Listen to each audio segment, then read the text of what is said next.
Okay right Kiran, thank you. అయితే ఈ విషయానికి సంబంధించి రియాక్ట్ ఇవ్వడానికి కాంగ్రెస్ నాయకులు కస్బా శ్రీనివాస్ గారు కూడా ఉన్నారు. కస్బా శ్రీనివాస్ గారు నమస్కారం అండి.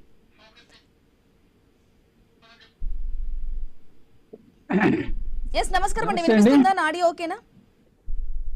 ఓకే అండి. ఎస్, మంత్రి జూపల్లికి హరీష్ రావు బహిరంగ లేఖ కూడా రాశారు. ఆయన చెప్పేది కూడా చాలా క్లియర్ గా చెప్తూ ఉన్నారు. 2026 వరకు కూడా అప్పులకు సంబంధించి కూడా ఆయన క్లియర్ కట్ గా ఒక లేఖ రాశారు. అలాగే వీడియోలు కూడా మంత్రి జూపల్లికి పంపించారు. ఏం చెప్తారు మీరు? మీకు అదేవిధంగా ఐటీ వీక్షకులకు అందరికి కూడా నమస్కారం. ఇవాళ హరీష్ రావు గారు నిన్న చేసినటువంటి మంత్రులు, అదేవిధంగా టిఆర్ఎస్ పార్టీ నాయకులు చేసినటువంటి సవాళ్లు, ఈ రోజు దానికి కొనసాగింపుగా జరుగుతున్నటువంటి లేఖాస్త్రాల్లో హరీష్ రావు గారు 26 వరకు ఉన్నటువంటి అప్పులేమిటి, వాటికి ఉన్నటువంటి ఇదేమిటో రాసిండ్రు. దాని కాంటెంట్ ఏంటని నేను క్లియర్ గా చూడలేదు. కాకపోతే ఏంటంటే వారు రాసేటప్పుడు ఒక విషయాన్ని క్లియర్ గా గుర్తుంచుకోవాలి. పార్లమెంట్ లో కేంద్ర మంత్రి గారు చెప్పినటువంటి అప్పులు, తర్వాత వాళ్ళు తీసుకున్నటువంటి ఎఫ్ఆర్డిఎస్ లో, తర్వాత కొన్ని తీసుకున్న వేరే లోన్స్, వీటిని మాత్రమే చూపిస్తున్నారు 6.5 లక్షల కోట్ల కింద. కాకపోతే 3 లక్షల కోట్ల పైన పెండింగ్ బకాయిలు పెట్టిపోయింది. వాళ్ళ అట్టి విక్రమార్క గారు ప్రెస్ మీట్ పెట్టి దాని మీద క్లియర్ గా చెప్పడం జరిగింది. ఎన్ని బిల్లులు పెండింగ్ పెట్టిండ్రు? ఇవాళ విద్యార్థులు ఇబ్బంది పడుతున్నటువంటి ఫీజు రియంబర్స్మెంట్ బిల్లులు 3 సంవత్సరాలు పెండింగ్ పెట్టిండ్రు. అదే విధంగా ఎవరైతే ఉద్యోగస్తులు రిటైర్ అయితే వాళ్ళ బెనిఫిట్స్ ఇస్తలేమని చెప్పినరో, ఆ బెనిఫిట్స్ ఇవ్వాల్సినటువంటి 3 సంవత్సరాల బకాయిలు వాళ్ళు పెండింగ్ పెట్టిపోయిందంటే, ఆ సమయంలో వాళ్ళు 2 సంవత్సరాలు టైం ఎనాన్స్మెంట్ చేయడం ద్వారా కాంగ్రెస్ పార్టీ వచ్చే సమయానికి వాళ్ళ రిటైర్మెంట్స్ వచ్చినాయి. అవి పెండింగ్ పెట్టిపోయారు. అవి కాక గ్రామ పంచాయతీలో మొన్నటి వరకు సర్పంచులు, మాజీ సర్పంచులు ఆత్మహత్యలు చేసుకోవడం, బిల్లులు రాకపోవడం, ఇవన్నీ అనేక అంశాలు చూసిండ్రు. ఆ బిల్లులు పెండింగ్ ఉన్నాయి. అనేకమైనటువంటి లెక్కల ప్రకారం కూడా మీరు చెప్తున్న లెక్కలు వేరుగా ఉన్నాయి, వీరు చెప్తున్న లెక్కలు వేరుగా ఉన్నాయి అనేది ప్రధానంగా వినిపిస్తున్న వాదన. వాస్తవం అండి. ఒకటి ఏంటంటే అక్కడ కనబడేది బయట నుంచి తీసుకున్నటువంటి అప్పుల వరకే కనబడతాయి. తర్వాత వీళ్ళు కొన్ని మన కాళేశ్వరం కానివ్వండి, మన యాదాద్రి మరియు భద్రాద్రి మన పవర్ ప్లాంట్స్ మీద తీసుకున్నటువంటి లోన్స్, వీటి వరకు మాత్రమే మీకు కనబడుతున్నాయి. దాంతో పాటుగా వీళ్ళు చేసినటువంటి ఓవర్ అంటే మన ఏదైతే సెంట్రల్ గవర్నమెంట్ దగ్గర తీసుకునేటువంటి అడిషనల్ ఇవి ఇంతవరకే 6.5 crores 6.5 లక్షల కోట్ల రూపాయల అప్పు చూపిస్తున్నారు. మిగిలిన అప్పు పెండింగ్ బిల్లులన్నీ ఎక్కడికి వస్తాయి? 3.5 లక్షల కోట్ల పైన పెట్టిపోయిందండి పెండింగ్ బిల్స్. ఇవాళ వాళ్ళు ఏమంటారు, మీరు ఎందుకు అప్పులు చేస్తున్నారంటే మీకు ఇచ్చినటువంటి మీరు బకాయి పెట్టిపోయిన పెండింగ్ బిల్స్ కట్టడం కోసం మీ అప్పులు చేయాలి. వాళ్ళు ఇప్పటికైనా చర్చకు సిద్ధమని చెప్తున్నారు కదా. నిన్న వచ్చే క్రమంలో చర్చ కాదండి. ఒక్కొక్క మాట మీరు బాగానండి. ఈ యొక్క లెక్కలు, ఈ అన్ని లెక్కలు మీరు అవన్నీ కూడా వాటికి సంబంధించి శ్రీనివాస్ గారు అప్పులకు సంబంధించి కానీ ప్రతి ప్రూఫ్ కూడా వాళ్ళ దగ్గర, మా దగ్గర క్లియర్ కట్ గా ఉంది. మేము చర్చకు సిద్ధంగా ఉన్నాం. అందుకోసమే నిన్న జరిగినటువంటి సై అంటే సై జరిగిన సిచ్యుయేషన్స్ లలో జూపల్లి కూడా ఒక చైర్ కూడా వేసి తెలంగాణ భవన్ లో ఏర్పాటు చేసి కూడా కూర్చోబెట్టడానికి రెడీగా ఉంటాము. అయినప్పటికీ కూడా జూపల్లి రాలేదు. సో అసలు ఏం జరుగుతుంది అనుకోవాలి?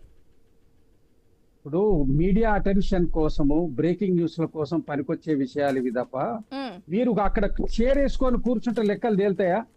అసెంబ్లీ ఉందండి. అసెంబ్లీ దేనికోసం పెట్టిండ్రు? 119 మంది సభ్యులను ఎన్నిక చేసి ఈ ప్రభుత్వం, ఈ ప్రజలు ఎందుకు పంపిండ్రు అక్కడికి?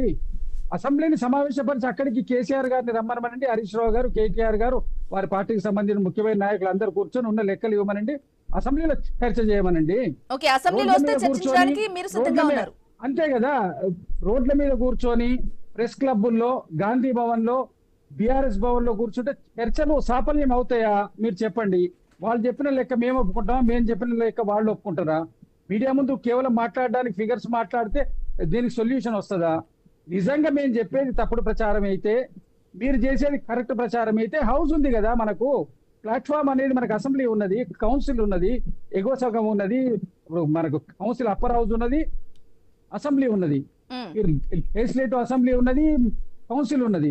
అక్కడ కూర్చొని మాట్లాడితే అక్కడ ఎన్నికైనటువంటి సభ్యులు ఉంటారు, అప్రాప్రియేట్ పర్సన్స్ ఉంటారు, కావాల్సిన రికార్డు, అఫీషియల్ రికార్డ్ అంతా ఎప్పటికప్పుడు అక్కడ అందుబాటులో వస్తుంది. చర్చ చేస్తే మీది తప్ప మాది తప్ప అని తెలుస్తుంది కదా. ఎస్, చర్చ చేయడానికి కూడా మేము సిద్ధంగా ఉన్నాం, ఇప్పటికి కూడా సిద్ధంగా ఉన్నాం కదా. మేము ఇప్పటికీ మేము సిద్ధంగా ఉన్నాం. అందుకోసమే మమ్మల్ని చర్చించడానికి మేము గన్ పార్క్ దగ్గరికి కాలినడకన బయలుదేరినప్పటికే మమ్మల్ని కూడా అరెస్ట్ చేసే ప్రయత్నం జరిగింది, పోలీసులతో తప్పించుకునే ప్రయత్నం చేసింది కాంగ్రెస్ అనేది ప్రధానంగా వాదనలా వినిపిస్తుంది. నేను చెప్తాండి, 12 గంటలకు పొన్నం ప్రభాకర్ గారికి షెడ్యూల్డ్ ప్రోగ్రామ్ ఉన్నది. అయినా కూడా వారు వచ్చి 12 గంటల వరకు అక్కడ ఉన్నారు. వాళ్ళు వెళ్ళిపోయే సమయానికి వీళ్ళు అక్కడ నుంచి పాదయాత్ర మొదలుపెట్టి మీరు వెళ్ళిపోయారంటే అర్థం ఏంటండి? మీరు 10 గంటలకు అని చెప్పారు. అయితే సీఎం రేవంత్ రెడ్డి కూడా కొంచెం చురుకలు అంటించారు అనేది కూడా వినిపిస్తోంది, అది నిజమే అంటారా? చూడండి, ఇప్పుడు మనకు సీఎం రేవంత్ రెడ్డి గారి యొక్క అనుమతి లేకుండా, వాళ్ళ ఆదేశాలు లేకుండా కేబినెట్ మంత్రులు ఎందుకు వస్తారండి అక్కడికి? ఏదన్నా కూడా కేబినెట్ లో ఉన్నటువంటి వాళ్ళు ముఖ్యమంత్రి గారి యొక్క ఆదేశాల మీదకే పనిచేస్తారు కదా. ఇప్పుడు మీడియాలో వాళ్ళు ఏవైనా కథనాలు రాయొచ్చు, ఒక దాంట్లో ఈ మంత్రులు వ్యతిరేకం చేసిండ్రు కేబినెట్ మీటింగ్ లో అని ఒక వార్త వ్యతిరేక, ఇవన్నీ ఈ క్రియేషన్ ఉంటది.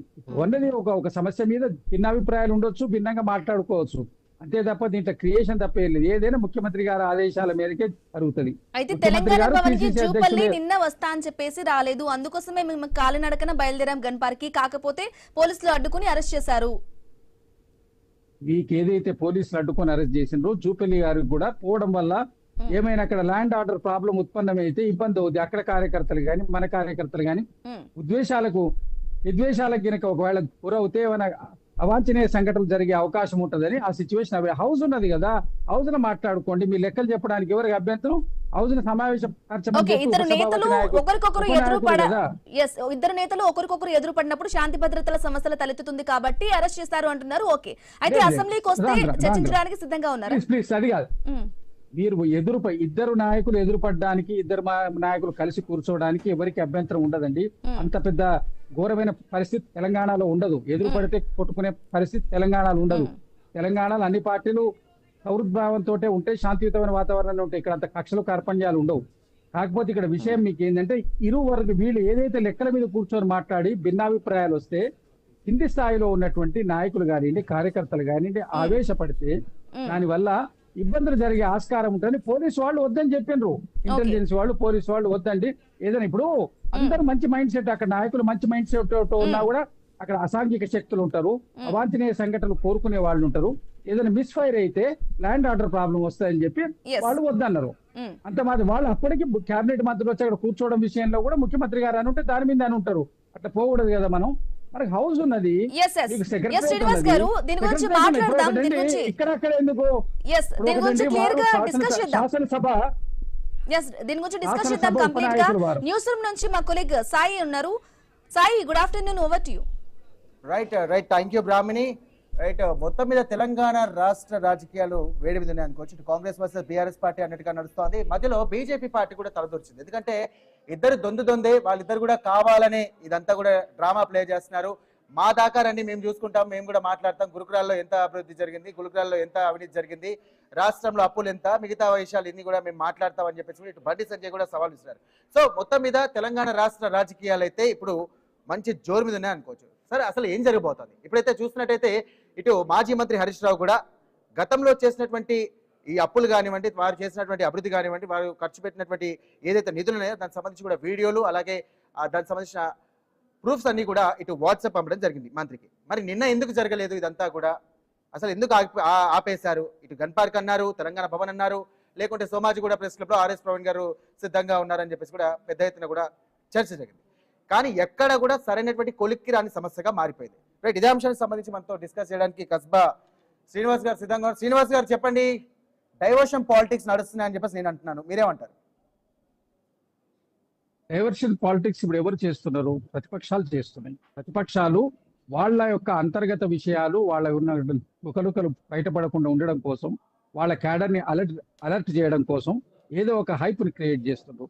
గురుకులాలకు సంబంధించినటువంటి జరిగిన అవినీతి విషయంలో, అవినీతి జరిగిందని వాళ్ళ ఆరోపణల విషయంలో 2,000 కోట్ల రూపాయలు అవినీతి జరిగిందని చెప్తే అక్కడ జరిగిన టెండర్ని 600 కోట్ల రూపాయలు, ఇంకో 500 కోట్ల రూపాయల టెండర్ ప్రభుత్వ సంస్థలకే ఇచ్చిండ్రు. అవి గ్లోబల్ టెండర్స్ పిలిచినటువంటి దాని మీద ఏదో రాద్ధాంతం చేసి కేవలం ప్రచారం చేసి ప్రభుత్వాన్ని ఏ రోజుకు ఆ రోజు అస్థిరపరచడానికి ప్రతిపక్షమైనటువంటి బీఆర్ఎస్ పార్టీ చేస్తున్నటువంటి తీవ్రమైన కుట్ర. ఎందుకంటే 2.5 సంవత్సరాలు 3 సంవత్సరాలు కావస్తుంది. వీళ్ళు ఏ విధంగా దీన్ని అస్థిరపరిచి శ్రీనివాస్ గారు ఏ పార్టీ మీటింగ్ పెట్టినా, ఏ సభ పెట్టినా, ఏ ప్రెస్ మీట్ పెట్టినా, ఎక్కడ కూర్చున్నా, ఏం చేసినా కూడా మీరు అధికారంలోకి వచ్చి 2.5 సంవత్సరాలు అవుతుందండి. దాదాపుగా ఈ 2.5 సంవత్సరాల్లో కనుక చూస్తున్నట్టయితే ప్రతిసారి కూడా గత ప్రభుత్వ హయాంలో చేసినటువంటి తప్పుల విషయంలోనే మాట్లాడు తప్ప మిగతా విషయాలు ఏది మాట్లాడడం లేదని చెప్పేసి బీఆర్ఎస్ పార్టీ ఆరోపిస్తున్నటువంటి ప్రధాన మాట. దాని చర్చకు సిద్ధమంటున్నారు వారు అంటున్నారు. కానీ మీరే కావాలని పోలీసులను పెట్టేసి మమ్మల్ని ఆపిస్తున్నారు, ఇదంతా కూడా కావాలని చేస్తున్నారు, చర్చకు సిద్ధమంటే మమ్మల్ని ఎందుకు రానివ్వట్లేదు అని వారు ప్రధానంగా ఆరోపిస్తున్నటువంటి మాట. దీని మీద మీరేమంటారు? వాళ్ళు 12 గంటలకు ప్రీ షెడ్యూల్డ్ ప్రోగ్రామ్ మంత్రులకు ఉన్నాయి. వాళ్ళు 12 గంటల వరకు అక్కడ ఉన్నారు. హరీష్ రావు గారు ఒక విషయం, తెలంగాణ భవన్ కు వస్తాను జూపల్లి కృష్ణారావు గారు చేసినటువంటి సవాలు సపరేట్. 3 మంత్రులు వచ్చి అక్కడ కన్ పార్క్ దగ్గర కూర్చున్నటువంటిది వాళ్ళు 10 o'clock వచ్చిండ్రు, 11:30 వరకు ఉన్నారు, వెళ్ళిపోయారు. 12 o'clock వాళ్ళకి ప్రీ షెడ్యూల్ ప్రోగ్రామ్ ఉన్నది కాబట్టి వాళ్ళు వెళ్ళిపోయారు. వెళ్ళిపోయిన దాంట్లో కూడా మీరు అయినా కూడా మీరు ఒక 5-6 సార్లు ఎమ్మెల్యేగా ఎన్నికైనటువంటి వ్యక్తి హరీష్ రావు గారు. అక్కడ ఉన్నటువంటి నాయకులందరూ కూడా సీనియర్ నాయకులు.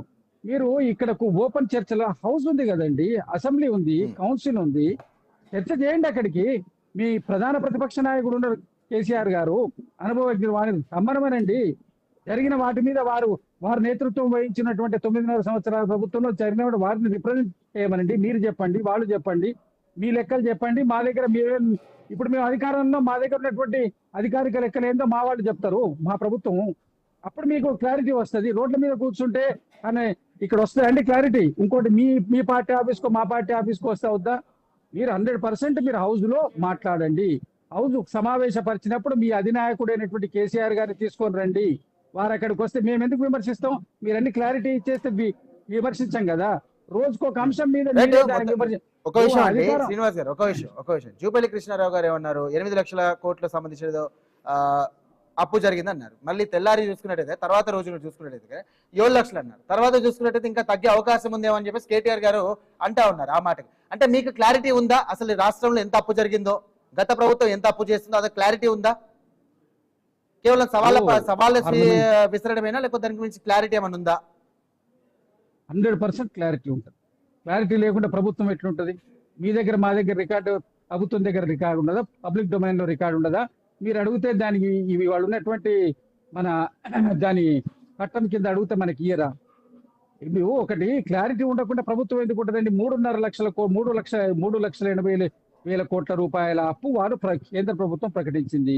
ఇది గాక మీరు భద్రాద్రి యాదాద్రికి సంబంధించినటువంటి థర్మల్ పవర్ స్టేషన్ కోసము, కాళేశ్వరం కోసం చేసినటువంటి ప్రైవేటు వీటికి సంబంధించిన కార్పొరేషన్స్ పేరు మీద చేసినటువంటి అప్పులు ఉన్నాయి.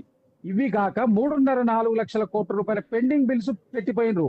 విద్యార్థుల ఫీజు రియంబర్స్మెంట్ తో సహా, ఉద్యోగులకు ఇవ్వాల్సినటువంటి బెనిఫిట్స్ తో సహా 3.5-4 లక్షల కోట్ల రూపాయల బిల్స్ పెండింగ్ పెట్టిపోయినరు. మరి ఇవన్నీ ఎక్కడికి వస్తాయండి? ఇవి దేంట్లోకి వస్తాయి? ఇవి అప్పుల కిందికి రాకపోతే ఇవి ఆదాయం కిందికి వస్తుందా? మనం పే చేయాల్సింది.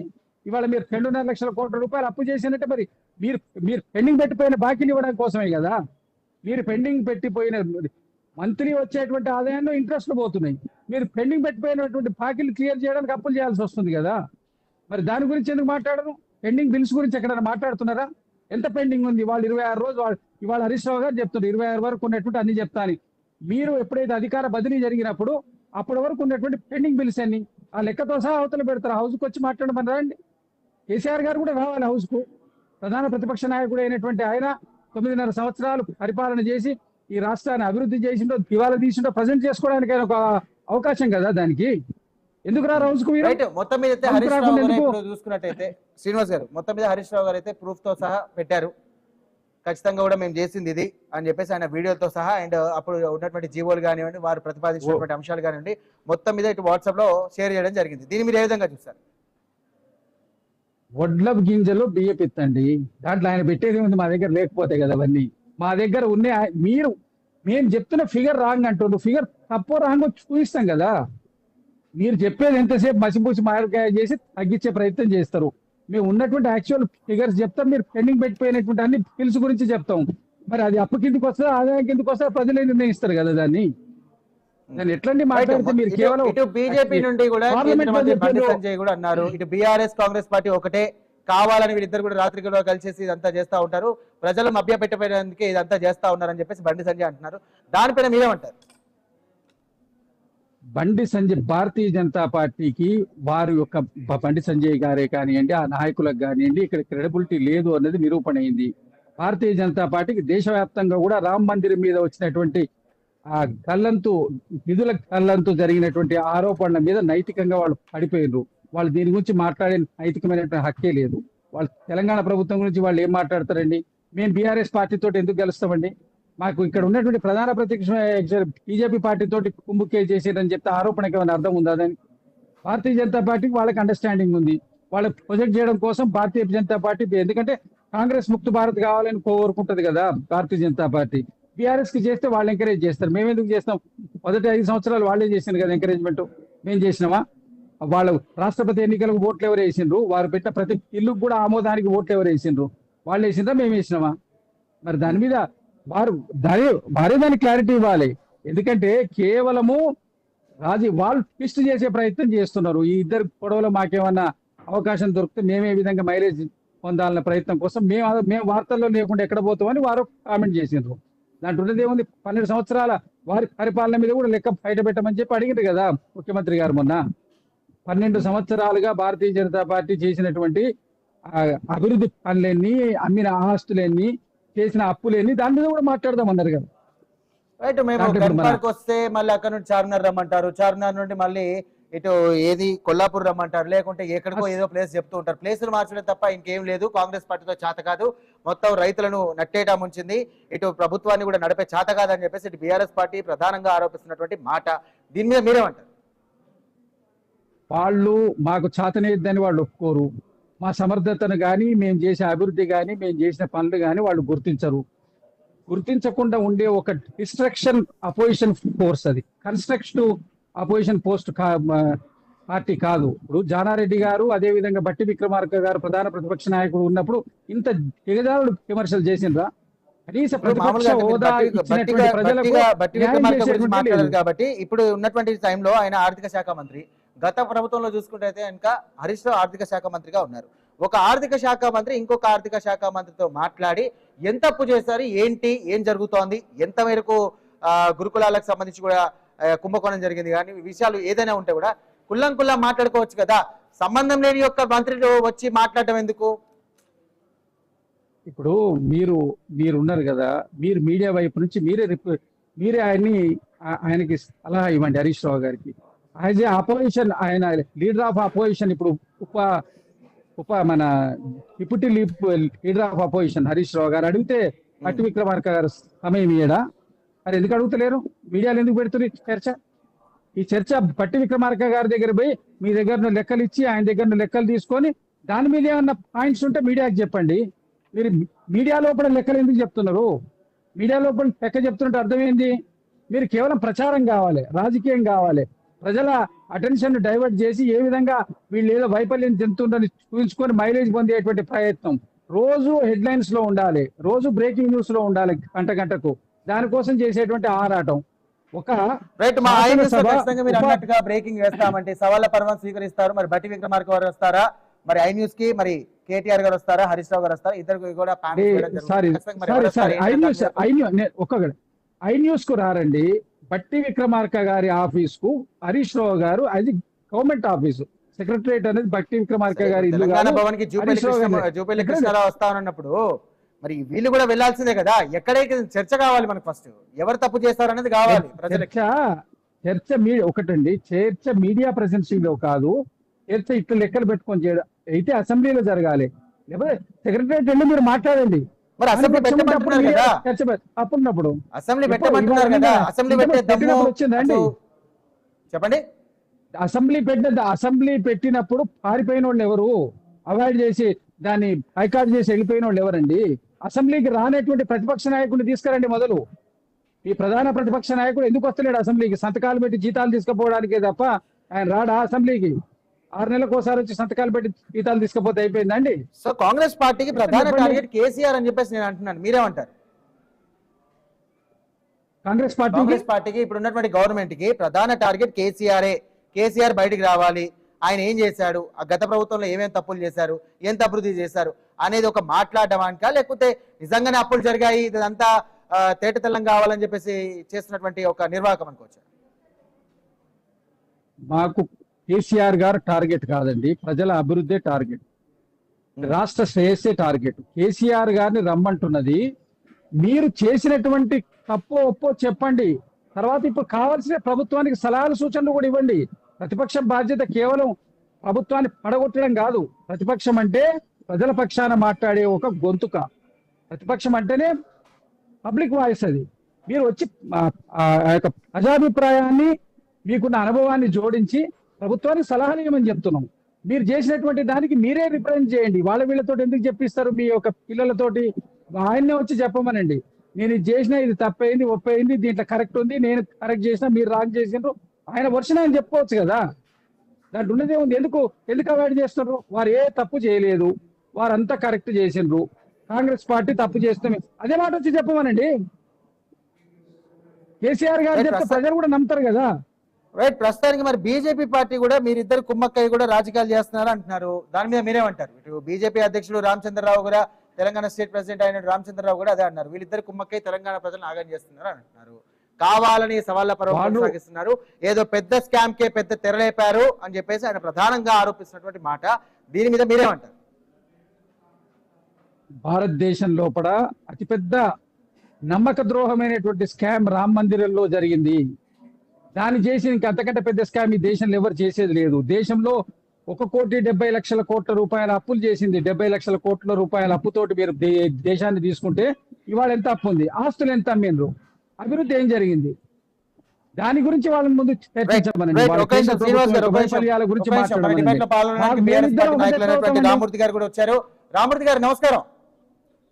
నమస్కారం అండి. నమస్కారం. సో మొత్తం మీద సవాళ్ల పర్వం సాగుతా ఉంది. కాంగ్రెస్ పార్టీ చేస్తున్నటువంటి యొక్క నిర్వాహకం మీద మీరేమంటారు? కేవలం రాజకీయ లబ్ధి కోసం ఇదంతా కూడా స్టంట్ చేస్తున్నారని చెప్పేసి ఇటు కాంగ్రెస్ పార్టీ ఆరోపిస్తున్నటువంటి ప్రధానమైనటువంటి మాట. దీని మీద మీరేమంటారు? ఇప్పుడు మరి చర్చకు సిద్ధమా అంటే వాళ్ళు ఎందుకు మిమ్మల్ని అరెస్ట్ చేస్తా ఉన్నారు? దీని మీద మీరేమంటారు? జూపల్లి కృష్ణారావు ఏదైతే సవాల్ విసిరిండో 8 లక్షల కోట్లు రాష్ట్ర ప్రభుత్వం గత ప్రభుత్వం అప్పు చేసిందంటే 8 లక్షల కోట్లు కాదు, మేము 4,17,000 కోట్లే విత్ కార్పొరేషన్ లోన్స్ తో సహా అని గతంలో కూడా అసెంబ్లీలో క్లియర్ గా హరీష్ రావు గారు చెప్పడం జరిగింది. అయినా కూడా ఎందుకంటే ఇప్పుడు ఎప్పుడు ఎన్నికల్లో ఉన్నా ఎన్నైనా చెప్పి ప్రజలను అబద్ధాలు చెప్పి ఓట్లు రాబట్టుకునే కాంగ్రెస్ పార్టీ మళ్ళీ అదే కోవలో పోతున్నది. ఎందుకంటే చెప్పిందే చెప్పుకుంటా ఈ విధంగా వస్తూ రాష్ట్ర ప్రజలను వాస్తవంగా ఒక అంధకారం నెడుతున్నది. ముఖ్యంగా ఏంటంటే ఈ ప్రభుత్వం వచ్చినప్పటి లీనాన్ లేదు, మీరన్ లేదు, రేవంత్ రెడ్డి ఒప్పుకున్నాడు 18,500 కోట్ల రాష్ట్ర ఆదాయం వస్తున్నది అన్నది.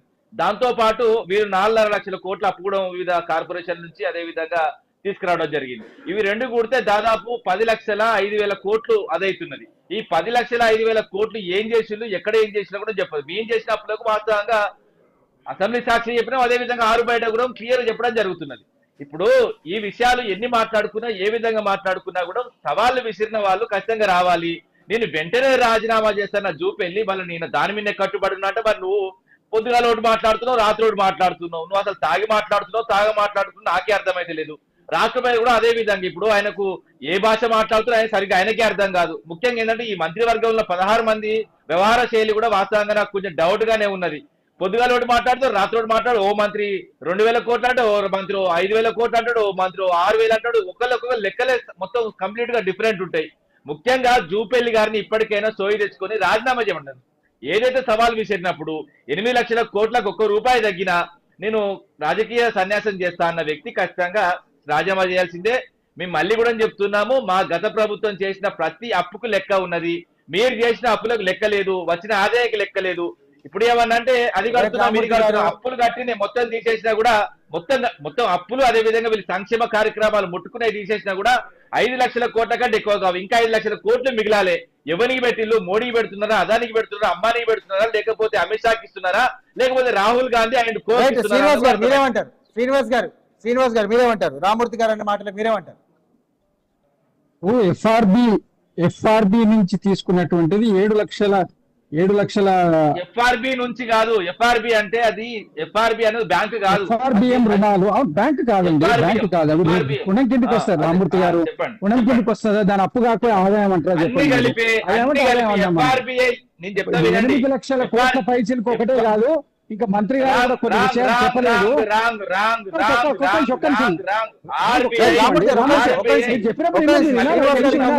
కాగులెక్కలు కూడా లేదండి, కాగులెక్కలు అవి కూడా కలిపి చెప్పిందని చెప్తున్నా. వీళ్ళ దగ్గర ఉన్నది మంత్రి చెప్పింది తీసుకొచ్చి మాట్లాడితే కాదండి.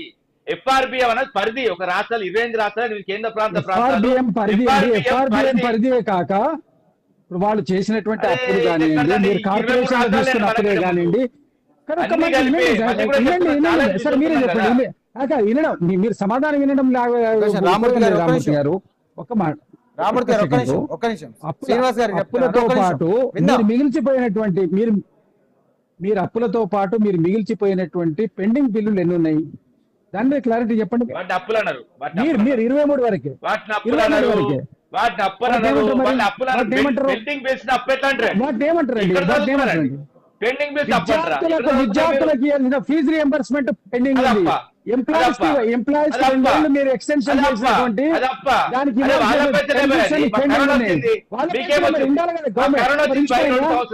ఎక్కడ పెట్టిందండి?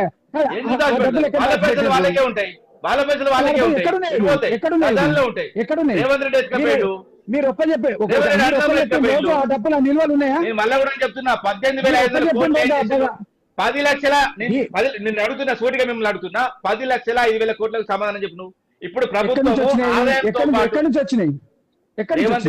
రేవంత్ రెడ్డి చెప్పిండు 18,500 కోట్ల రూపాయలు మీకు వచ్చేటువంటి నెలసరి ఆదాయంలో 6,000 కోట్ల రూపాయలు ఇంట్రెస్ట్లే కడుతున్నారు. జీతాలు, భత్యాలు, సంక్షేమ కార్యక్రమాలు జరుగుతున్నటువంటి మీరు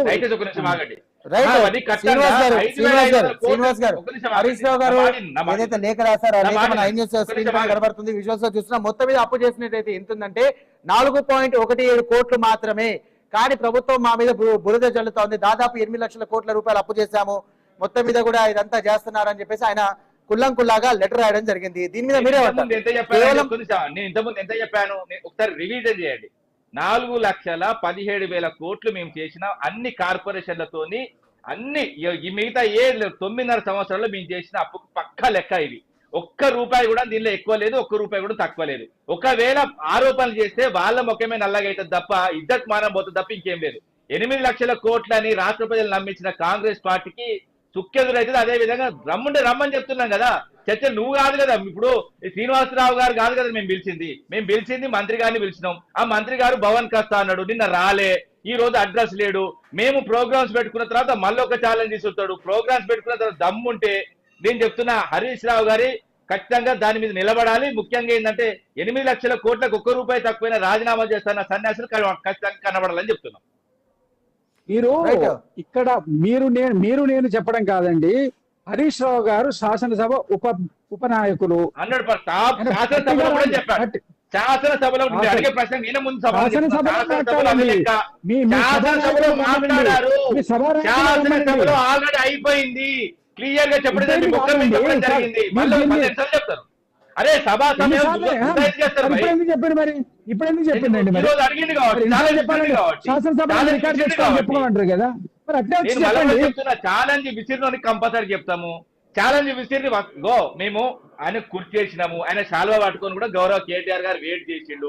సాధారణంగా ఆహ్వానించడానికి మా పార్టీ శ్రేణులు కూడా అక్కడ ఉన్నారు, ఎవ్వరు కూడా అల్లరి చేయొద్దని కూడా చెప్పినాం. ఆయన రమ్మని చెప్తున్నాం, మళ్ళీ కూడా చెప్తున్నాం రావాలి, ప్రజలకు కూడా తెలవాలి. ఇంకా ఎన్ని రోజులు మీరు అబద్ధాలు ఆడతారు? అబద్ధాల మీద మీరు పేకమెంట్ నిర్మించుకుని దేవుళ్ళ మీద ఒట్టేసిండు, రైతుల మోసం చేసిండు, విద్యార్థుల మోసం చేసిండు, ఆఖరికి నేను చెప్తున్నా పేద వాళ్ళ మోసం చేసిండు, వృద్ధుల మోసం చేసిండు. ఇంకా ఎంతమందిని మోసం చేస్తారు మీరు? ఎందుకు మోసము చేయట్లోపడ కేసీఆర్ కుటుంబానికి PhD డిగ్రీలు ఉన్నాయండి. విద్యార్థులను మోసం చేసి 3 సంవత్సరాలు ఉద్యోగాలు ఇచ్చారు.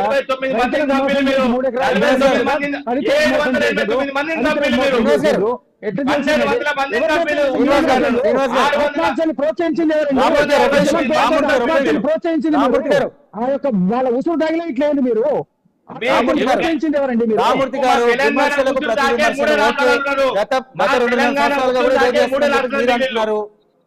నేను మళ్ళీ కూడా చెప్తున్నా, మా తెలంగాణ ఉసురు దాకే 3 రాష్ట్రాలే మిగిలి ఉన్నారు. మీరు ఈ ఎన్నికలు అయిపోతే ఒకటండి, మా ఉసురు దాకింది, మా ఉద్యోగాల ఉసురు దాకింది. బీజేపీ దేశంలో రైట్ రామూర్తి గారు ఒక్క నిమిషం. ఇప్పుడు రైట్ 8 లక్షల కోట్ల రూపాయలు బాకీ చేస్తుందని చెప్పేసి మంత్రి జూపల్లి కృష్ణారావు అంటున్నారు. రైట్, మరి కేవలం 4.15 లక్షల దయచేసి మాట మార్చిండండి. నేను మళ్ళీ నిన్న సాయంత్రం 7 లక్షల కోట్లు అన్నాడు, మళ్ళీ ఈ రోజు ఏంటంటాడో తెలియదు, రేపు ఏంటంటాడో తెలియదు. ఆయన మతి తిరుగుతాడు లేదా ఆయన మెంటల్ హాస్పిటల్ పంపండి ఫస్ట్. ఒకటి రామూర్తి గారు, కానీ మీకు ఒక ఉండాలి రాజకీయ నాయకుడు అంటే ఇష్టం వచ్చినట్టు మాట్లాడదు.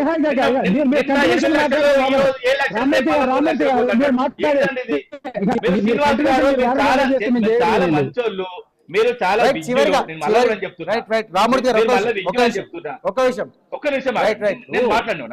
మాట్లాడు. రాజకీయ నాయకుడు అనేవారు ఒక మంత్రి, ఆయన వాస్తవ క్యాబినెట్ మంత్రి అంటోడు పొద్దుగాల ఒకటి సాయంత్రం ఒకటి మాట్లాడితే ప్రజలు పిచ్చోడు అనుకుంటారు. పొద్దుగాలలో 8 లక్షల కోట్లు అంటారు, సాయంత్రం 7 అంటారు. మళ్ళీ ఇవాళ చర్చల కోసం చెప్తున్నా 3 లక్షల కోట్లు తగ్గుతాయి. మళ్ళా ఈ 4,17,000 కోట్ల కాడికి వస్తుంది, రాసి పెట్టుకోండి. అంతే తప్ప కానీ ప్రజలను మోసం చేయకండి. మోసం చేసేసిన ప్రభుత్వం ఇంకెన్ని రోజులు నడవదు, పేక మెడలా కూలిపోతుంది. ప్రజలు కాండ్రకించి మొక్క మీద ఉంచే పరిస్థితి తీసుకొస్తున్నారు. మీ పరిపాలన చక్కగా చేయకుంటే ఇదంతా ఎందుకండి డ్రామాలు? నేను మళ్ళీ కూడా చెప్తున్నా, మీరే 6 గ్యారెంటీలు ఉన్నారు, 6 గ్యారెంటీలు చెప్పండి. అదే విధంగా 420 హామీల గవాడి మీద విస్తరించండి. ఎప్పటికీ ఛాలెంజ్ విసురుకుంటా, దాని తర్వాత ముఖం సాటేసుకుంటా, సాడు తీసుకుంటా. నేను ప్రభుత్వము ఒక మంత్రిని, మాజీ మంత్రిని చర్చలకు పిలిచినప్పుడు ఎక్కడికి పిలవాలండి, అక్కడ పిలిచిన వస్తే అక్కడికి రానియరు, పోలీసులను అడ్డం పెడతారు. మీకు ధైర్యం లేదా? ఫోన్ ఎత్తే ఫోన్ లేపరు. ఇదేనాండి మీ ప్రభుత్వం? ఇంతకు మా అడ్డూరి లక్ష్మణ్ ఫోన్ ఎత్తాడు, అజరుద్దీన్ ఫోన్ ఎత్తాడు, పొన్నం ప్రభాకర్ ఫోన్ ఎత్తాడు, ఇంకొకరు ఎత్తారు. మీరు ప్రజలే చేస్తారు, మాజీ మంత్రులే చేస్తారు. అసలు ఎవరికి పని చేస్తున్నారు మీరు? ఎవరి కోసం వచ్చిన ప్రభుత్వం ఇది? రైట్ శ్రీనివాస్ గారు.